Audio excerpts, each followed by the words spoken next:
सुबह से ही घर में चहल पहल थी। सावन का महीना था, ऊपर से बिजली बार बार जा रही थी। रसोई में खड़ी मैं सोच रही थी, आज तो सच में भाग जाऊं यहाँ से। गैस की आंच, उबलती दाल, चढ़ी सब्जी और माथे से टपकता पसीना। खिड़की छोटी सी, उससे भी धूप ही अंदर घुसती थी, हवा नहीं। मन हुआ बस सब छोड़कर आंगन में बैठ जाऊं, पर काम तो काम है, कौन टाले। तभी याद आई मेरी बिटिया, अभी 2 महीने पहले ही तो विदा की है उसे। शादी के बाद पहली बार सावन आया है उसके बिना। जब छोटी थी तो सावन में झूला डालने की जिद करती, और जब मैं रसोई में पसीने से तर होती तो चुपचाप पीछे आकर खड़ी हो जाती। मुझे बिना देखे ही पता चल जाता मेरी गुड़िया आई है, क्योंकि तभी अचानक ठंडी हवा का झोंका महसूस होता। मैं मुड़कर देखती तो वो हाथ से पंखा झल रही होती। अरे पगली, जा खेल, मैं कहती। वो होठ फुलाकर बोलती, माँ आपको गर्मी लगती है तो मुझे भी लगती है। उसकी दादी, मेरी सासू माँ, तुरंत चिढ़ाती, अरे बड़ी आई माँ की पहरेदार, जा पढ़ाई कर। और हम दोनों माँ बेटी हंस पड़ते। आज वही सावन है, वही उमस, वही रसोई, बस वो नहीं है। मैंने आंचल से पसीना पोंछा और सोचा, पता नहीं वहाँ कैसी होगी। ससुराल में उसे गर्मी लगती होगी तो कौन पंखा झलता होगा। मन भारी हो गया। तभी अचानक सचमुच हल्की सी हवा मेरे बालों से टकराई। मैं रुक गई। खिड़की तो बंद है, फिर से यह हवा धीरे से पीछे मुड़ी। मेरी सासू माँ खड़ी थी, एक हाथ में पुराना बांस का पंखा, दूसरे में अपनी लाठी, चेहरे पर वही हल्की मुस्कान। अम्मा आप यहाँ? मैं घबरा गई। वो बोली, क्यों, तेरी बेटी चली गई तो क्या उसकी माँ को गर्मी लगे, ये मैं कैसे देखूं? मैंने शरारत से कहा, अरे वो तो आपकी लाडली थी, मैं तो बस नाम की माँ थी।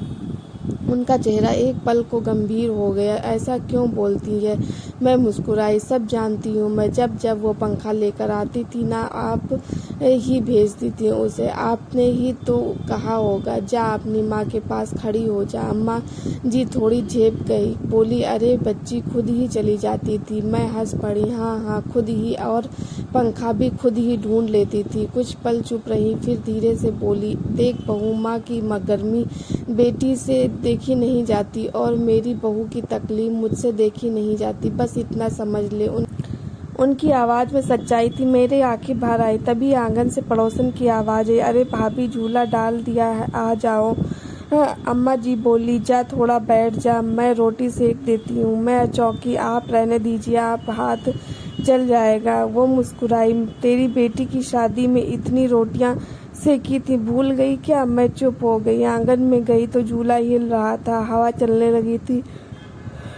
मन में हल्की सी शांति उतर आई। कुछ देर बाद जब लौटी तो रसोई से रोटियों की खुशबू आ रही थी। अंदर देखा, माँ जी धीरे धीरे रोटी पलट रही थी। पंखा पास में रखा था। मैंने पीछे से जाकर उनके कंधे पर हाथ रखा, बोली, गर्मी लग रही है? वो बोली, थोड़ी सी। मैंने वही पंखा उठाया और उनके पीछे खड़ी हो गई। धीरे धीरे हवा करने लगी।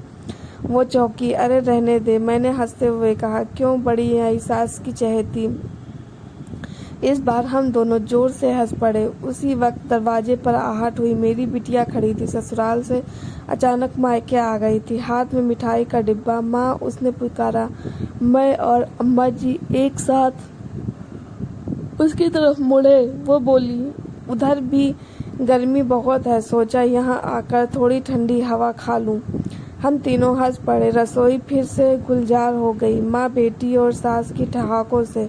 उस दिन मुझे समझ आया, हवा सिर्फ खिड़की से नहीं आती, कभी बेटी बनकर, कभी माँ बनकर, और कभी सास बनकर प्यार की ठंडक देता है। दोस्तों, आपको कहानी कैसी लगी कमेंट करके ज़रूर बताना। हमारे चैनल पर नए चैनल